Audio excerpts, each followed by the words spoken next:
ዛሬ የምንመለከተው ጽሑፍ እውነት ለመናገር ትንሽ አእምሮን በሚያዞር ሐሳብ ነው የሚጀምረው።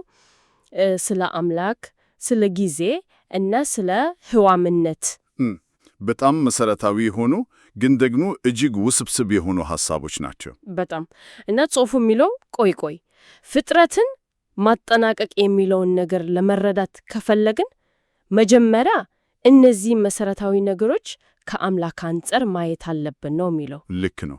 ይህ መነሻ ነጥብ ከሌለ ቀጣዩ ውይይት በሙሉ መሰረት ያጣን። አዎ፣ እስቲ እዚህ ጋር ትንሽ በጥልቀት እንገባበት። አምላክ ጊዜን ፈጥሯል ይላል። ነገር ግን እርሱ ራሱ በጊዜ አይገደብም። አዎ፣ ልክ እንደ ወንዝ ነው። እርሱ ወንዙ ውስጥ የሚዋኝ ሳይሆን ወንዙን በሙሉ ምንጩን፣ መሃሉን፣ መድረሻውን በአንድ እይታ ነው የሚያየው። ለመገመት እንኳን የሚከብድ ሐሳብ ነው በጣም እና ጽሑፉ ይህንን ለማስረዳት የሚጠቀመው ንጽጽር በጣም ኃይለኛ ነው። አምላክ ከጊዜና ከህዋ ገደብ ውጭ ስለሆነ ለእርሱ መላው ፍጡረት ቢሊየን ዓመታትና ትሪሊዮን ጋላክሲዎች ያሉት ዩኒቨርስ ከአንድ የውሃ ጠብታ ወይም ከአንድ አቶም እንኳ ያነሰ ነው ይላል። ዋው! ይህንን መነሻ ሐሳብ ከያዝን በቃ ዳሰሳችን በሦስት ዋና ዋና ጥያቄዎች ዙሪያ ነው የሚያጠናጥነው። አንደኛ የፍጥረት ዓላማ ምንድን ነው? ሁለተኛ የአምላክ ሥጋ መልበስ ጉዳይ ለምን? እና ሦስተኛ የፍጥረት ማጠናቀቅ ሂደት እንዴት እንደሚከናወን እንመለከታለን። እሺ፣ የመጀመሪያው ነጥብ ላይ ትንሽ እንቆይ። ለአምላክ ህዋና ጊዜ ከአንድ አቶም ያነሱላቸው የሚለው ንጽጽር የአምላክን ታላቅነት ለመግለጽ የሚደረግ ሙከራ ነው። እውነት ነው። ግን ከዛ የላቀ አንድ ሐሳብ አለ። ጽሑፉ አለመኖር ወይም ናን ኤግዚስተንስ እንኳ በአምላክ ውስጥ ያለ ጽንሰ ሐሳብ ነው ይላል። ቆይ አንድ ሰከንድ፣ አለመኖር እንኳ በአምላክ ውስጥ ያለ ጽንሰ ሐሳብ ነው ማለት ምን ማለት ነው? አእምሮ ሊቀበለው አልቻለም። በትክክል የምንጩ ሐሳብ እሱ ነው። አለመኖር በራሱ የቆመ የሆነ ኃይል አይደለም፣ ይልቁንስ በአምላክ ሕልውና ጥላ ስር ያለ ነገር ነው እያለ ነው። እሺ፣ ጽሑፉ እንደሚለው አምላክ ኑ ሲል አለመኖር ወደ መኖር ይለወጣል። ተመለስ ሲል ደግሞ መኖር ወደ አለመኖር ይቀየራል። ይህ ማለት ከምንም ነገር በፊት ምንም በሌለበት ጊዜ ያ ምንም ራሱ በአምላክ ቁጥጥር ስር ነበር ማለት ነው። በትክክል የዚህ ስነ መለኮታዊ አንድምታው በጣም ጥልቅ ነው። ህዋና ጊዜ በራሳቸው የሚኖሩ እውነታዎች ሳይሆኑ አምላክ እንዲኖሩ ስለሚያደርጋቸው ብቻ የሚኖሩ ናቸው። እና ይሄ ለምን እኛ ፍጡራን ሰዎች መሆንን መላእክት ይህንን ሙሉ በሙሉ መረዳት እንደማንችል ያብራራል። ምክንያቱም እኛ በጊዜና በቦታ ውስጥ ስለምንኖር ከዚህ ገደብ ውጭ ማሰብ አንችልም። ልክ ነሽ። ይህንን ለማብራራት ጥሩ ተመሳሳሊነት አለ። አዎ፣ ጽሑፉ በቀጥታ ባይጠቅሰውም እንዲህ ብለን ልናስበው እንችላለን። አንድ ደራሲና የጻፈውን መጽሐፍ እናስብ። እሺ። በመጽሐፍ ውስጥ ገጸ ባህሪያት አሉ። እነሱ የሚኖሩት በጊዜ ቅደም ተከተል ነው። ምዕራፍ 1፣ ምዕራፍ 2 ለአንደኛው ገጸ ባህሪ ምዕራፍ 10 ወደፊት ነው፣ ገና አልተከሰተም። ልክ ነው።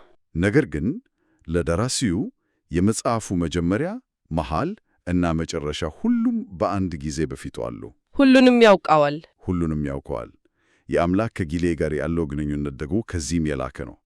ምክንያቱም እርሱ ወረቀቱንም ቀለሙንም የቋንቋንም ሕግ የፈጠረ ነውና። በጣም ግልጽ ነው። ታዲያ ይህንን ሁሉን ቻይና ከፍጥረት እጅግ የላቀ አምላክ ለምን ፍጡር ሆነ የሚለው ጥያቄ እዚህ ላይ ይነሳል። ትልቁ ጥያቄ። ጽሑፉ እንደሚለው አምላክ መላእክትና ሰዎች በነጻ ፍቃድ ፈጠራቸው። ይህ ነጻ ፍቃድ ግን በራሱ ፍጻሜ አልነበረም፣ መጠናቀቅ ወይም መሟላት ነበረበት ይላል። እዚህ ጋር አንድ አፍታ እንቆይ። እሺ። አንድ ነገር መጠናቀቅ ካለበት ወይም ወደ አንድ አቅጣጫ መሄድ ካለበት ታውዳቤራላድ ነጻ ነበረ ማለት ይቻላል። ይሄ ትንሽ እርስ በርሱ የሚጋጭ አይመስልም? በጣም ጥሩ ጥያቄ ነው። እውነት ነው። ያው የጽሑፉን ብርት እዚህ ጋር ነው ያለው። ጸሐፊው እዚህ ላይ የሚያነሳው ነጥብ ነጻነት ማለት ዝም ብሎ የፈለጉትን የማድረግ ችሎታ ብቻ አይደለም። እሺ። ይልቁንስ ያለምንም ጥርጣሬና ፍርሃት ትክክለኛውን ነገር መምረጥ መቻል ነው ይላል።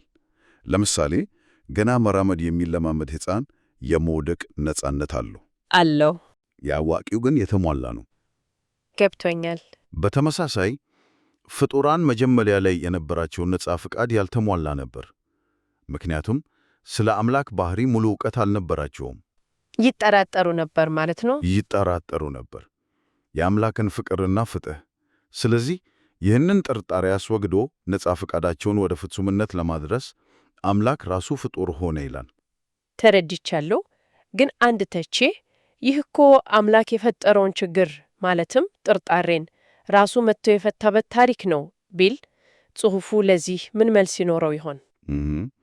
ይህ ሌላው ወሳኝ ነጥብ ነው። ከምንጩ እንደተረዳነው ይህ የችግር መፍታት ታሪክ ብቻ አይደለም፣ ይልቁንስ የፍቅር ማረጋገጫ ታሪክ ነው። የፍቅር ማረጋገጫ? አዎ፣ የመስቀል ክስተት ለብዙ ነገሮች ማረጋገጫ ሆኖ ቀርቧል። አንደኛ፣ የአምላክን ፍቅርና ፍትሕ በተጨባጭ በማይዳግም መንገድ ያረጋግጣል። በነብድ ሐሳብ ሳይሆን በተግባር በተግባር። ሁለተኛ፣ በፍጡራን ልብ ውስጥ የነበረውን ጥርጣሬ በማስወገድ በአምላክ ላይ እውነተኛና ጥልቅ ፍቅር እንዲኖራቸው ያደርጋል። በሌላ አነጋገር ሁለተኛው የአምላክ አካል እዚህ ላይ ጽሑፉ የሚያመለክተው በክርስትና አስተምህሮ መሠረት ኢየሱስ ክርስቶስ የተባለውን ነው።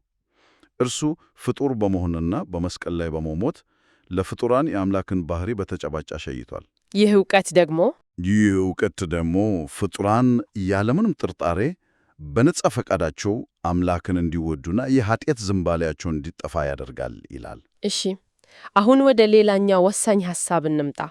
ስለ የአምላክ ልጅ እና የአምላክ መልክ ጽሑፉ አንድ ወሳኝ ልዩነት ያስቀምጣል። ሁለተኛው የአምላክ አካል በተፈጥሮ አምላክ እንጂ የአምላክ መልክ አይደለም ይላል። ልክ ነው። ነገር ግን ፍጡር ሲሆን የአምላክ መልክ ሆነ። ታዲያ የአምላክ መልክ ማለት ምን ማለት ነው? ጽሑፉ ሲያብራራ የአምላክ መልክ ማለት አምላክንና ጎረቤትን የሚወድ ትእዛዛትን የሚጠበቅ እና ነጻ ፈቃዱ የተሟላለት ፍጡር ማለት ነው። እሺ። ስለዚህ ሁለተኛው የአምላክ አካል ፍጡር በመሆን ይህ መልክ ምን እንደሚመስል በተግባር አሳየ። እርሱ የመጀመሪያው ፍጹም ፍጡር ሆነ እና ሌሎቹ እርሱን መምሰል አለባቸው። ልክ ነሽ። መላእክትም ሆኑ ሰዎች እርሱን በመምሰል የአምላክ ልጆች ይሆናሉ፣ እርሱም የበኩር ወንድማቸው ይሆናል ይላል። ይህ በጣም የሚገርም ነጥብ ነው። መላእክት መከራ ስላልተቀበሉ የ10 ዓመት መንግሥትን አይወርሱም ስንል ጽሑፉ መከራን እንደ የሆነ ክብር ወይም ለሽልማት የሚያበቃ መመዘኛ እያደረገው ነው ማለት ነው። ይሄ ለመረዳት ትንሽ ከበድ ይላል። አዎ፣ ይሄ ለመረዳት ትንሽ ከበድ ያለ ግን በጣም ወሳኝ ነጥብ ነው። ጽሑፉ እንደሚጠቁመው መከራ በራሱ መልካም ነገር አይደለም በፍጹም። ነገር ግን በመከራ ውስጥ እያለፉ በአምላክ ላይ መታመን ፍጡራን ሊያሳዩት የሚችሉት ትልቁ የፍቅርና የእምነት ማረጋገጫ ነው። መላእክት እንደ ሰዎች በአካል አይሞቱም፣ አይታመሙም፣ አይራቡም። ስለዚህ የሰው ልጆች የሚያልፉበትን የመከራ ጥልቀት አያውቁትም። ቅዱሳን ግን በዚህ ሁሉ መከራ ውስጥ አልፈው እምነታቸውን ስላጸኑ ነጻ ፈቃዳቸው ምን ያህል እንደጸና በተግባር አሳይተዋል። ስለዚህ የ10 ዓመት መንግሥት ለዚህ ልዩ የታማኝነት ማሳያቸው የተሰጠ ልዩ ሽልማት ወይም የክብር ዘመን ነው። እና ከዛ ጊዜ በኋላስ?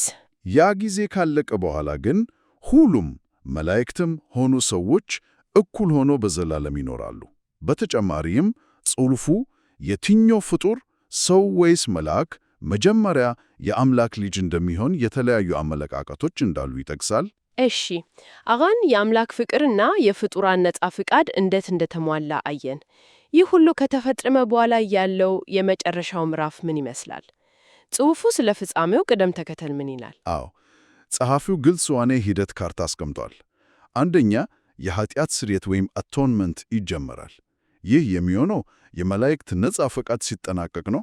እነሱም የመስቀሉን ትርጉም ሙሉ በሙሉ ሲረዱ፣ በትክክል ጥርጣሬያቸው ሲወገድ። ሁለተኛ የ10 ዓመት መንግሥት ይጀምራል፣ ቅድም ያልነው የሽልማት ዘመን። ሦስተኛ የ10 ዓመት መንግሥት ካለቀ በኋላ የመጨረሻው ፈተና ይመጣል። አራተኛ ከፈተናው በኋላ ታላቁ የነጭ ዙፋን ፍርድ ይካሄዳል። እዚህ ጋር ቆይ ላቋርጠ። ይህ የመጨረሻው ፍርድ ጽሑፉ የሚስለው ልክ እንደ የሆነ የፍርድ ቤት ድራማ ነው ወይስ የተለየ አንድምታ አለው? በጣም ጥሩ ጥያቄ። ከጽሑፉ አጠቃላይ መንፈስ ስነሳ ይህ ፍርድ ከቅጣት ይልቅ የመጨረሻ ማጥራት ወይም መለየት ይመስላል። እህ ከአምላክ ፍቅራዊ ባህሪ ጋር የሚሰማውን ከማይሰማው የመለየት ሂደት ነው። ከዚያ አምስተኛው ደረጃ ይመጣል፣ የኃጢአት ሙሉ በሙሉ መወገድ። ያኔ ነው ሞትና ሲኦል በእሳት ባህር ውስጥ የሚጣሉት። አዎ፣ ጽሑፉ ሃዲስ የሚለውን ቃል ነው የሚጠቀመው፣ ያው የሙታን መቆያ ስፍራ። እሱ ከኃጢአት ጋር የተያዘ ነገር ሁሉ ሕመም፣ ሐዘን፣ ሞት፣ ጥርጣሬ ከህላዌ ሙሉ በሙሉ ይጠፋል። እና በመጨረሻ ስድስተኛ ዘላለማዊ እረፍት ይመጣል። በዚህ ጊዜ አምላክና ጎረቤታቸውን የሚወዱ ፍጡራን ብቻ ይቀሩ። ያኔ ነው የፍጥረት ዓላማ ሙሉ በሙሉ የሚፈጸመውና ፍጥረት ይጠናቀቃል። በዛሬው ዳሰሳችን በእውነትም አንድ ውስብስብ ስነ መለኮታዊ ሐሳብን ከተለያዩ አቅጣጫዎች ተመልክተናል። ከአምላኬ ጊዜና ውሃው የለሽ ምንነት ጀምረን ይህ ታላቅ አምላክ ራሱን ፍጡር በማድረግ ፍጥረትን ወደ ፍጽምና የማድረስ ሂደቱን አይተናል። ልክ ነው። ዋናው ሐሳብ ፍጥረት የሚጠናቀቀው ፍጡራን በነጻ ፈቃዳቸው አምላክን መውደድ ሲችሉ ነው። ይህ ደግሞ ሊሆን የቻለው አምላክ ራሱ በመስቀል ላይ ፍቅሩንና ፍቅሩን በተጨባጭ ስላሳየ ነው የሚል ይመስላል። በትክክል። እናም ይህ ጽሑፍ ያነሳው አንድ መሠረታዊና ለአድማጭ የሚታውለት ጥያቄ አለ። ውይይታችንን በጀመርንበት ሐሳብን ጨርሰው ሕዋና ጊዜ ለአምላክ ያን ያህል እዚህ ግባ ማይባሉ ከሆኑ ይህ ሁሉ ረጅም ውስብስብ እና በመከራ የተሞላ የፍጥረት ታሪክ ለምን አስፈለገ? እውነት ነው። ለምን በአንድ ቅጽበት ሁሉንም ነገር ፍጹም አላደረገውም? ጽሑፉ እንደሚጠቋመው መልሱ በነጻነት የሚሰጥ ፍቅር በራሱ ጊዜና ሕዋን ከሚሻገር ዋጋ በላይ ያለው በመሆኑ ነው። በግዳጅ የሚገኝ መታዘዝ ሳይሆን ከልብ የመነጨው መውደድ። ታዲያ አንድ ፍጡር ሙሉ በሙሉ ነፃ ነው የሚባለው መቼ ነው? ነፃነት ከጥርጣሬና ከፍርሃት ሙሉ በሙሉ ከመላቀቅ ጋር እንዴት ይገናኛል? ይህ ዳሰሳችን ለአድማጭ የሚታወለት ትልቅ ጥያቄ ነው።